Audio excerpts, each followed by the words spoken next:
Hermanos, Dios los bendiga a todos en el nombre del Señor Jesucristo. Hoy vamos a continuar con la serie El Hacedor y el Ser Humano y nos centraremos en el corazón divino.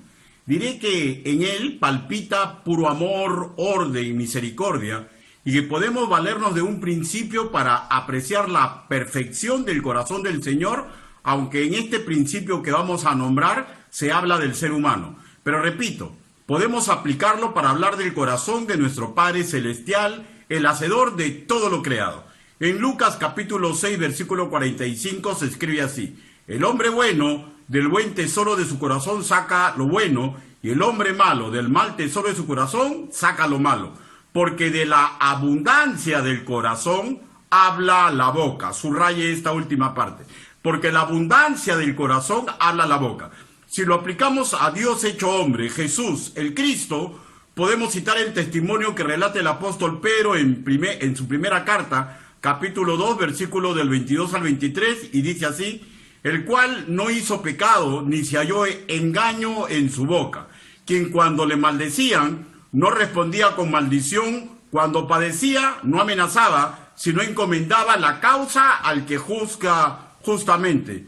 Por lo cual, el principio citado en Lucas, capítulo 6, versículo 45, solo aplicaría en su connotación positiva con Jesús de Nazaret, Señor nuestro, pues sabemos que de sus labios nunca salió ningún tipo de error ni pecado al expresarse. Ahora, si aplicamos en un sentir más general, sabemos que toda la Escritura es inspirada por Dios, que es su palabra divina, el reflejo de su corazón para nosotros impreso en letras, y en ellas tampoco encontramos ningún error, ni mal consejo, ni perversión alguna. Por lo contrario, perfección a raudales en los escritos bíblicos. Ahí podemos apreciar, si humildemente vamos a ella, el corazón palpitante del hacedor.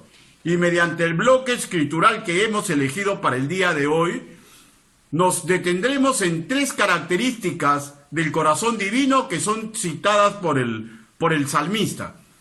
Tres características que todo creyente debería imitar. Así nos instan las Escrituras. Ojalá, luego de escuchar esta exposición, como mínimo, no tengamos mayor opinión de lo que nosotros somos.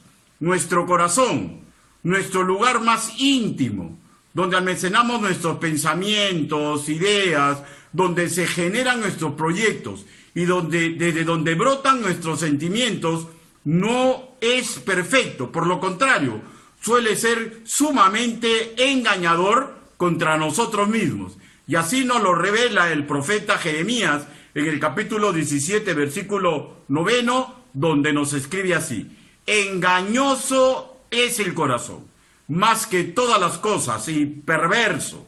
¿Quién lo conocerá? Como ya dijimos, en la primera exposición de esta serie, intentaremos hacer un estudio comparativo entre el corazón divino y el corazón del ser humano para establecer cuánto necesitamos del suyo. David, inspirado por el Espíritu Santo, repito, nos deja estos tres versículos en que podemos ver, como en todas las Escrituras, algo del corazón divino. Cuando lo leemos, sabemos que es poesía.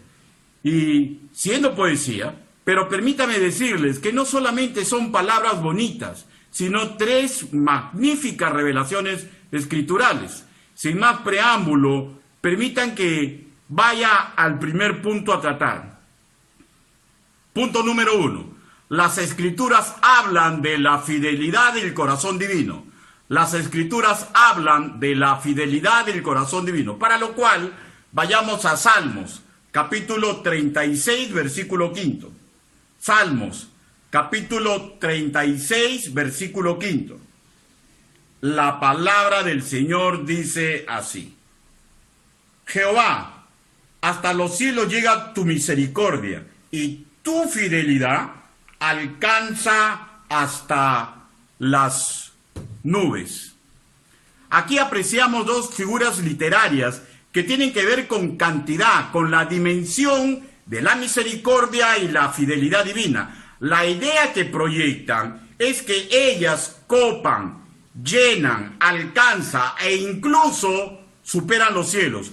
Pero centrémonos solo en la segunda parte de este punto, pues estamos hablando de la fidelidad del corazón del Altísimo. Para cualquier habitante de la tierra, en ese entonces, imposible volar. Pero nosotros que, dado a que somos una generación con una tecnología muy avanzada, sí podemos remontar a los cielos. Pero ocurre que estando en un avión, en la mar o a pie, cuando levantamos nuestra mirada a lo más alto, es difícil no sobrecogernos y apreciar nuestra real insignificancia.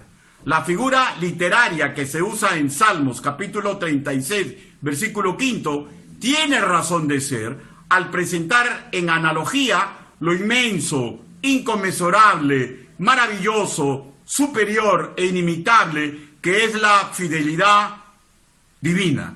En el hebreo, en el versículo, el vocablo emuná, que se define como firmeza, seguridad, o como leemos en nuestra Reina Valera, su fidelidad. Como un valor, cuando uno va al original, al original hebreo, se habla como un valor de una mente honrada, que sí o sí usa la verdad. Lo interesante de este vocablo hebreo, emuná, es que su raíz idiomática más antigua, o sea, la principal, es el término amán, que define una característica sumamente interesante. Precisa el comportamiento que uno que levanta y mantiene, de uno que es capaz de criar con la capacidad augusta de un padre, con la capacidad renovadora de un erudito enfermero. Uno que no se rinde, en quien sí se puede confiar, que es imperturbable cuando algo o alguien intenta desbarrancarlo. ¿Y por qué no puede ser desbarrancado? Porque es genuino y certero. Uno que va a la mano derecha y como tal, magnífico y útil en lo que hace y en todo lo que se implica la fidelidad divina. O sea, mediante este versículo se nos revela que lo que es capaz de hacer el centro de control, el corazón, la mente del hacedor, es magnífico, pues él posee ideas, sentimientos que lo hacen comportarse como un perfecto padre, perfecto ayudador en la enfermedad, como correspondería a un célebre enfermero, uno que es capaz de levantar y mantener a los suyos, uno que es magnífico y perfecto ayo, nodriza ante sus pequeñuelos, uno incapaz de incumplir sus promesas y convenios que propone, pues todo lo copa, todo lo llena con su divinidad perfecta en todos sus caminos. Busquemos por favor Isaías capítulo 30 versículo 21.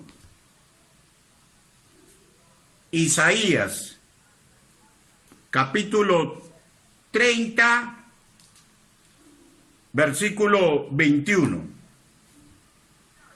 Y la palabra del Señor dice así: entonces tus oídos oirán a tus espaldas palabra que diga, ese es el camino, andad por él, y no echéis a la mano derecha, ni tampoco forcéis a la mano izquierda, el centro. Nos habla Isaías capítulo 30, versículo 21, de una característica del corazón del hacedor, y tal como hemos leído, palabras que guían, que nos alejan de los peñascos, de las trampas, que tiene el sino de un padre, de un enfermero, de un ayo, de una nodriza, que ama en forma inigualable y que es capaz de cuidar a perfección con sus palabras, completamente fiel. Y si esas palabras o consejos que relata Isaías lo conectamos a la idea de Salmos capítulo 26, versículo 5, podríamos decir que su fidelidad, encarnada en sus palabras de verdad, son más alta que los mismos cielos, inmensamente superior, o sea, su fidelidad que en nadie más podemos encontrar. Esta realidad magnífica del Creador, fidelidad en base a su verdad, pues es nos hace decir en todos los idiomas que Dios es incompatible con mentira de cualquier tipo. Buscamos Números, capítulo 23, versículo 19. Números, capítulo 23, versículo 19.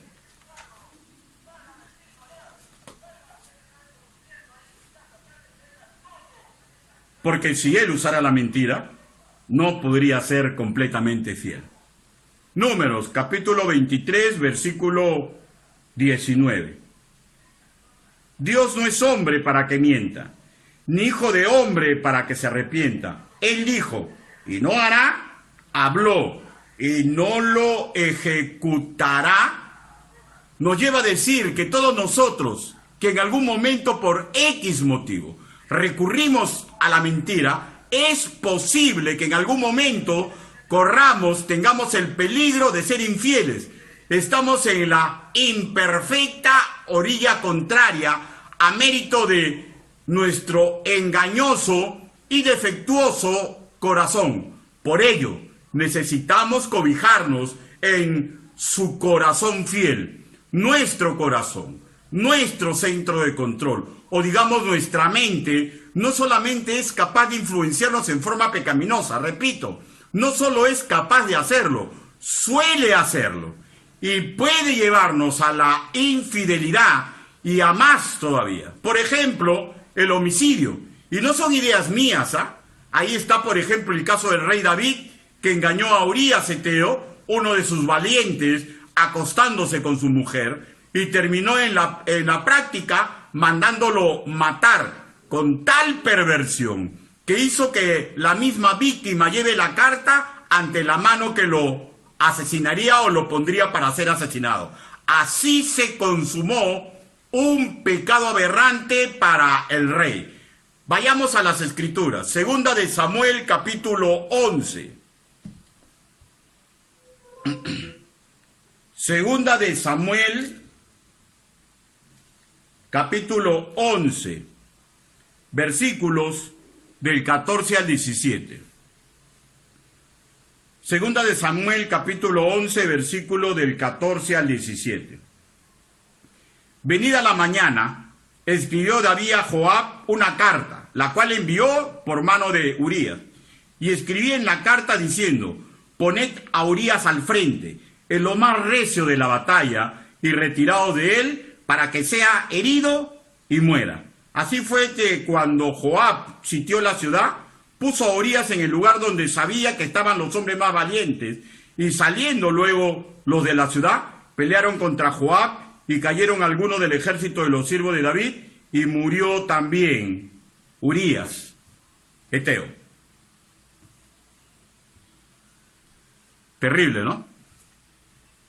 Cuando esto acontecía, se le podría llamar a David buen padre, buen amigo, buen rey, un enfermero. No, por lo contrario, trocó en desalmado asesino.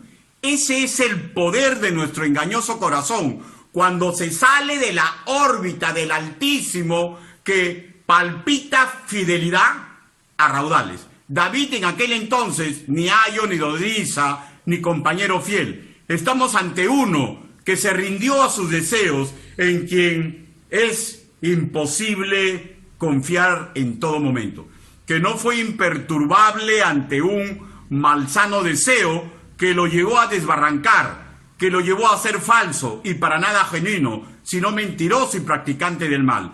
Todo lo contrario de un certero siervo del Altísimo, de un adorador en espíritu y verdad. Pregúntese, si esto le pasó a David cuando se desenchufó groseramente del corazón del Altísimo.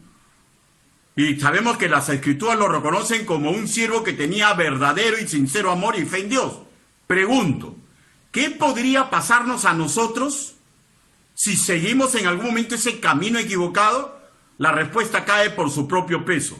Seremos corrompidos. Dicen algunos comentaristas que esto le sucedió por imitar a otros reyes de su época que no luchaban en primera línea contra ciudades por conquistar. ¿Será por eso que Pablo nos insta a imitarlo a él como él imitaba a Cristo? siempre vemos decisiones por tomar. Cada quien siempre encuentra prueba de fidelidad. Por ello, no hay que desenchufarnos de Cristo y sus usanzas. ¿Cree que usted o mi persona podríamos resistir solos a la mentira pecaminosa que nos presenta nuestro propio e innoble corazón? Si nos desenchufamos groseramente del fiel corazón del Hacedor, por lo contrario decaeremos. No importa quién sea usted, no importa cuánto ame a Dios y cuánto lo respete y cuánto haya luchado por el honor y su gloria. Es casi fijo que cuando nos desenchufamos, algo se pierde. Y vemos el caso de David. Lo más triste es que no solamente quede en nosotros, sino complicamos en nuestra caída a alguien más. Entramos así al segundo punto. Las Escrituras hablan de la justicia del corazón de Dios. Las Escrituras hablan de la justicia del corazón de Dios.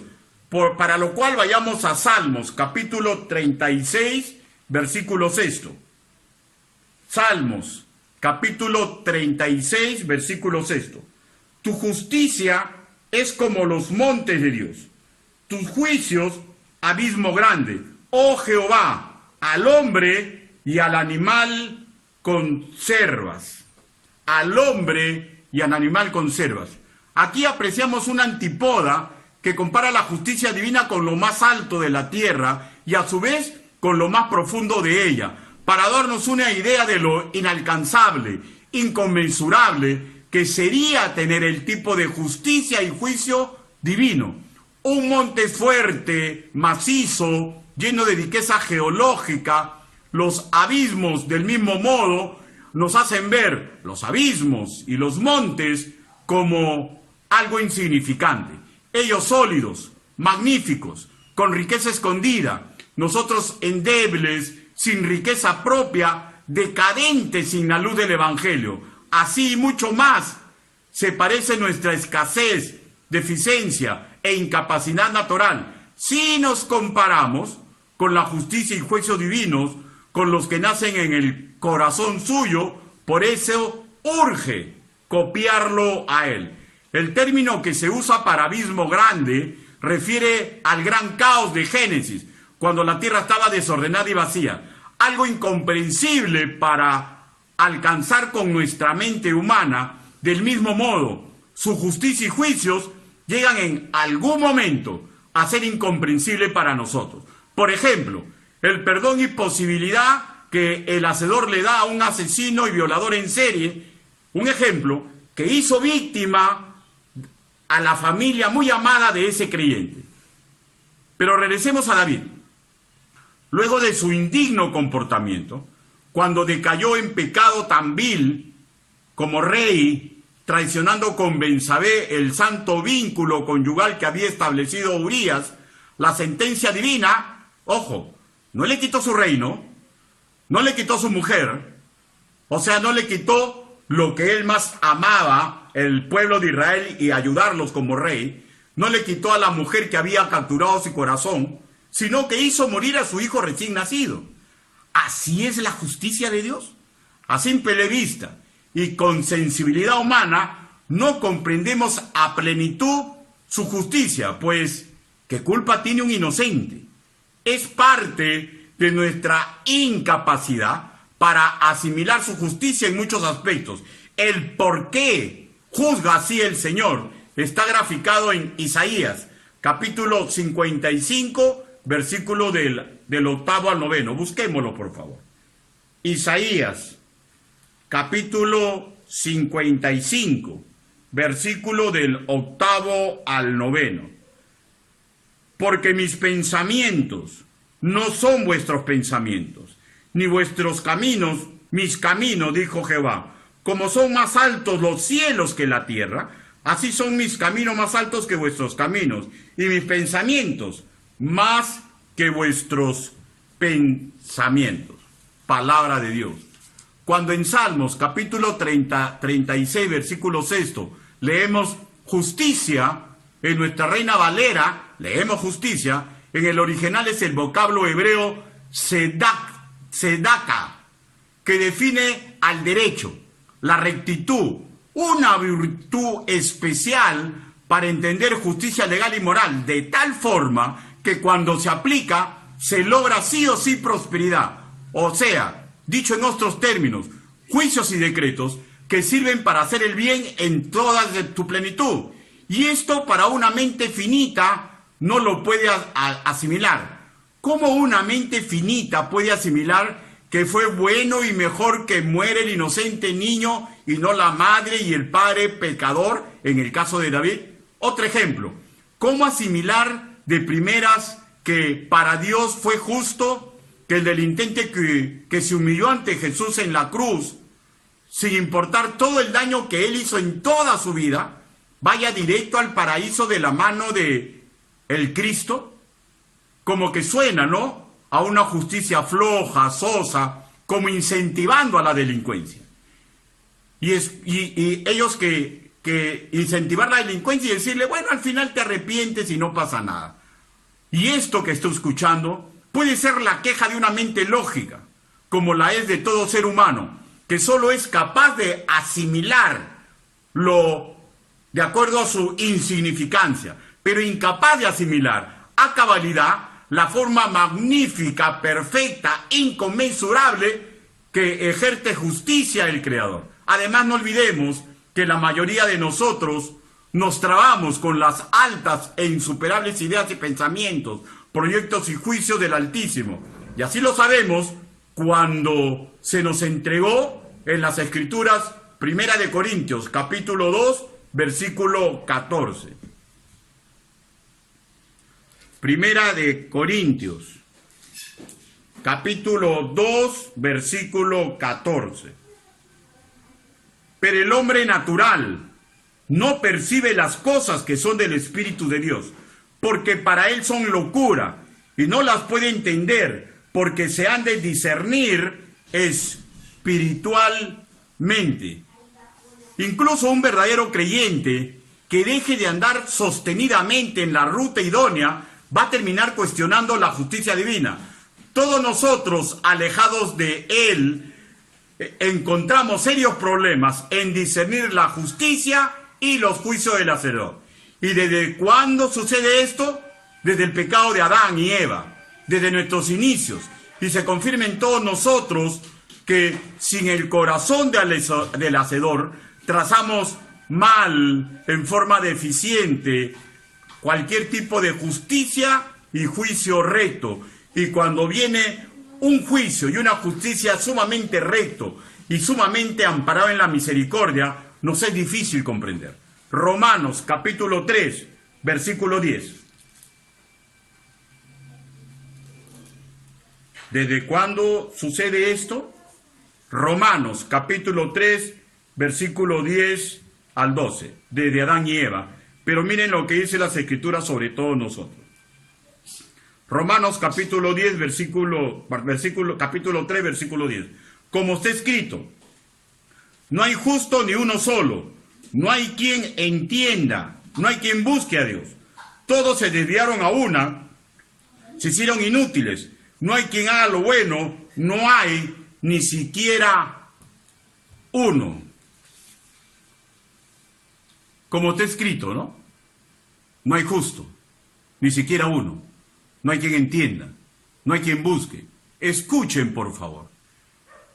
Si fuera por nuestra justicia nada más y nuestra misericordia, nosotros no podríamos comprender nada. Si fuera por nuestra justicia nomás, nosotros no habríamos buscado al Señor. ¿Y saben por qué? Porque nosotros no lo buscamos, Él nos buscó primero. Por ello, urge a todo pastor que palpita al ritmo del corazón de Dios, que su grey sea pulida en sus pensamientos, en sus sentimientos, que se empapen de la palabra divina, porque solamente ella es perfecta, en efecto limpiador, renovador, embellecedor. Es esta nuestra mejor contribución a la comunidad secular a la cual pertenecemos. Entregar creyentes con una mente jurista, con juicios criados a los pies de las Escrituras, de talla divina, para los quehaceres y juicios donde la mayoría de nuestros congéneres fallan, pues no disciernen con la mente del Señor. Yo aún recuerdo mi actuación como policía cuando luchaba por la sociedad, y no me voy a referir a mis acciones malas, que fueron muchas, sino voy a referirme a aquellas que aparentemente eran muy buenas, aquellas por las cuales muchas veces recibí admiración de mis compañeros de armas, y muchas veces fue considerado por los ciudadanos que estaban en mi zona de influencia, que pensaban en mí como un excelente policía ayudador. Yo era de los duros, de esos que consideraba que habían delincuentes candidatos a meterles bala sin asco, que consideraba que había personas que cuando delinquían y era necesario golpearlos para detenerlos, de alguna forma golpearlos para detenerlos, o arrancarles confesión para recuperar lo robado a punta de golpes y amenazas. Pero cuando alumbró la justicia y la rectitud de mi Señor en mi propio corazón, me di cuenta que esa forma dura, al estilo western americano, no era acorde con la justicia divina, no era acorde con las leyes de mi nación, ni era acorde con la nobleza con que debería actuar un caballero de la ley, pues en contacto con el mundo, alejado de Dios, así me había vuelto. Pero vino mi génesis, cuando me eduqué en la justicia de Cristo, trocó mi alma, trocó mis usanzas, mi visión como policía. No digo que me volví perfecto, pero nunca más volví a ser el mismo. Antes de Cristo en mi vida no tenía virtud legal ni moral, de tal forma que al aplicar mi autoridad delegada producía miedo, no respeto, y como tal, inútil para ayudar verdaderamente a la sociedad secular que como policía debía ayudar. Le digo una verdad, sin Dios alumbrando el corazón humano, cada quien tiene su propia ética, su propia justicia, y muchas veces emparenta más con la venganza, con el abuso o parsimonia entre los poderosos. Y todo esto que les he dicho, aberrante ante los ojos santos del Altísimo. Asimismo me di cuenta que un antiguo dicho institucional, aunque hermoso, completamente inexacto. Me enseñaron que la honra perdida de un policía nunca jamás se recupera, pero auscultando las escrituras aprecié que tenía una nueva oportunidad, pero solamente se aceptaban los métodos de Dios. Era para mí cosa deseada recobrar mi honra perdida, mi plena utilidad con mi sociedad, pero comprendí claramente que forzosamente debía vivir y someterme a la justicia y a las apreciaciones justas del Señor de las Escrituras, incluso sobre leyes humanas, que es perfecto el Señor, para proteger a toda la creación. Y esto es el motivo por el cual al final de Salmos capítulo 36 versículo 10 se escribe así: oh Jehová, al hombre y al animal conserva. Digo que el que imita a Cristo crece magníficamente para proteger con justicia a toda la creación.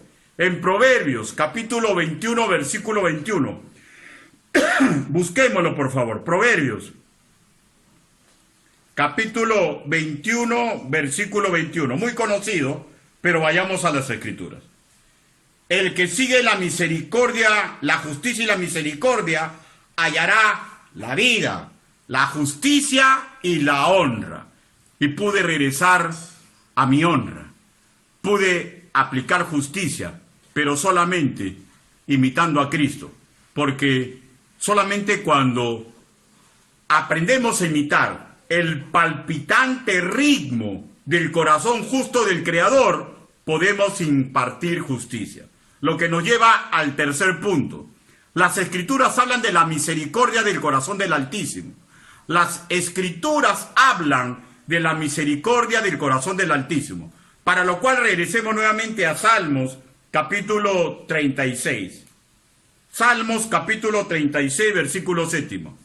Cuán preciosa, oh Dios, es tu misericordia.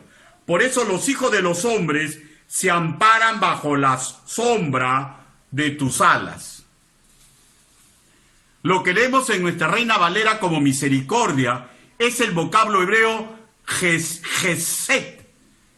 Nos habla de piedad, de benevolencia, de aquella que abriga cuando hay frío, que acoge y ampara cuando todo parece perdido, que da confianza, que sirve de refugio cuando el corazón está dolido, que sirve de refugio cuando el corazón no solamente está dolido, sino que piensa que nadie más lo va a socorrer, porque el que así ama, estamos hablando de Dios, nunca podrá dejar de amar como ningún hombre, ningún ser humano ni mujer nos puede amar. Así ama Él y solamente Él. La idea que expresa la segunda parte del versículo, lo voy a nombrar nuevamente.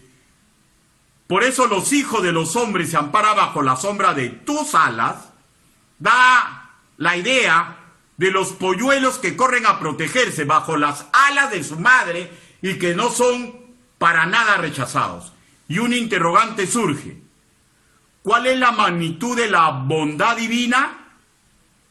Para lo cual tenemos que ir en ayuda y vayamos a Salmos, capítulo 36, versículo 5.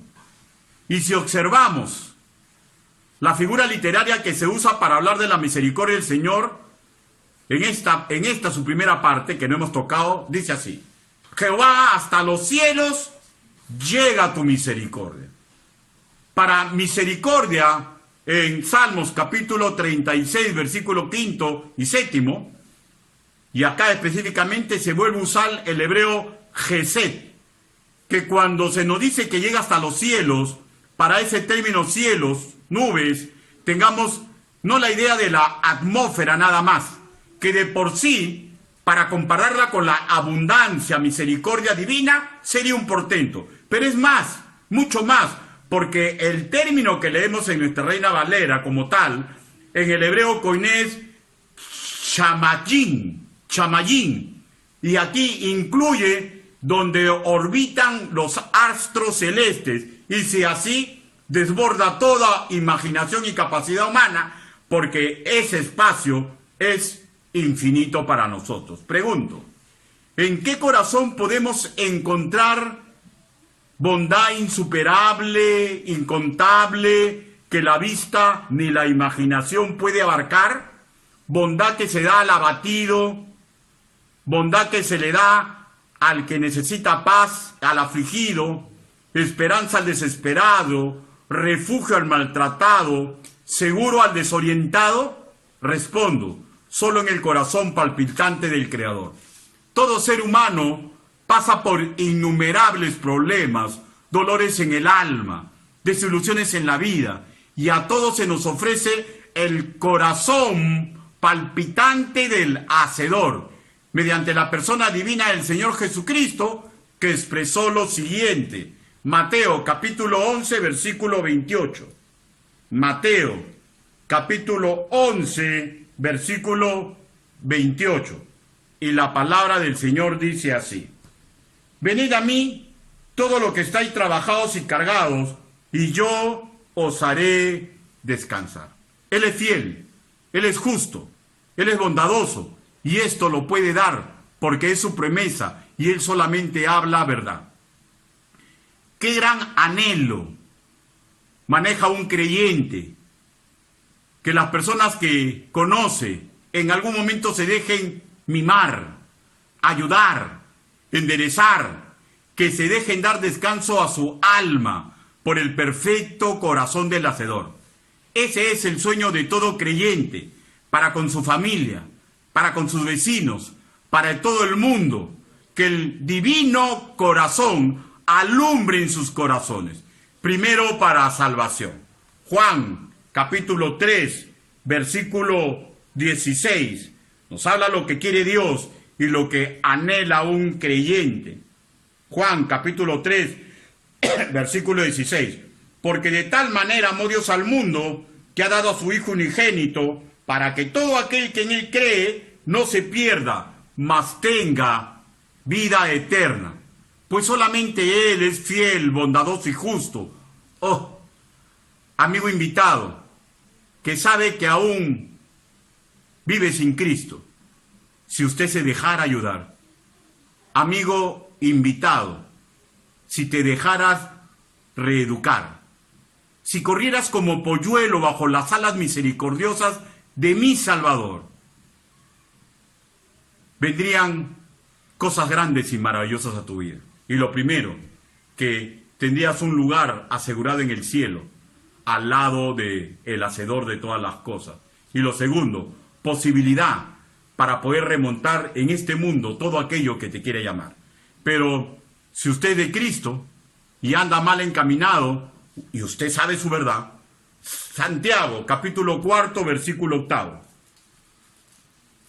Santiago, capítulo 4, versículo 8, nos dice así: acercaos a Dios, y Él se acercará a vosotros. Pecadores, limpiad las manos, y vosotros los de doble ánimo, purificad vuestros corazones. Y vuelvo a expresar esta pregunta, que en sí es un lamento escondido de esperanza. Hermano mío, si te dejaras ayudar, si te dejaras reeducar, si te dejaras discipular, y lo mismo le digo a mi propia persona, a mi propio corazón, si cuando estamos por malos caminos nos dejáramos hacer todo esto, reeducar, que nos dé esperanza, el corazón fiel, justo y misericordioso del Señor, veríamos cosas grandes y maravillosas en nuestra vida. Juntos daríamos loor, honor, honra al Altísimo, que llena todos los cielos con su bondad, con su justicia y su perfecta fidelidad, y más allá todavía. No importa quiénes seamos, no importa el sueño que tengamos, no importa el dolor que embargue nuestra alma, no importa la desesperanza o el miedo que albergamos, no importa cualquier circunstancia, no hay nada más sabio que buscar cobija bajo las alas de Jesucristo, en el poder del Espíritu Santo, y dándole alegría al Padre Celestial. Permítame dirigirlos en una oración congregacional. Bendito Padre Celestial, Señor, gracias por demostrarnos con las Escrituras estas tres características de su corazón. Ayúdenos, Padre, para acercarnos y cobijarnos en usted, para que nosotros crezcamos, Señor, en estas tres características y virtudes, Señor. Ayúdenos, señores, a comprender que si nos desenchufamos de usted, nada bueno podrá ocurrir con nosotros. Que recordamos el ejemplo de David, que lo amaba mucho, pero se desenchufó. Que recordemos, Señor, lo que a nosotros hemos visto en nuestra propia experiencia en el pasado. Ayúdenos, Padre, para que si nos estamos desenchufando, regresemos bajo sus alas misericordiosas. Y si usted ha orado así, y si usted no ha orado así, pero por igual está respetando la oración de otros, piense en aquellos que aún no son suyos y ore por ellos. Si usted se sabe que aún no es hijo de Dios, si usted se sabe que aún no es nacido de nuevo, permítame decirle, no hay como el amor, la misericordia, la justicia, la bondad del Señor. Corre a Él y tenlo por seguro. Él dará refrigerio a tu alma. Si esa es tu decisión, repite estas palabras. Bendito Padre Celestial, comprendo que soy pecador y comprendo que necesito mucho de usted. Señor, ayúdeme para que cuando termine este culto le pregunte a uno de las personas que son sus hijos, Señor, que conocen el camino de la salvación. Deme su humildad para preguntarle, para que me lo presenten, Señor. Así le pedimos, así le suplicamos, en el nombre bendito del Señor Jesucristo.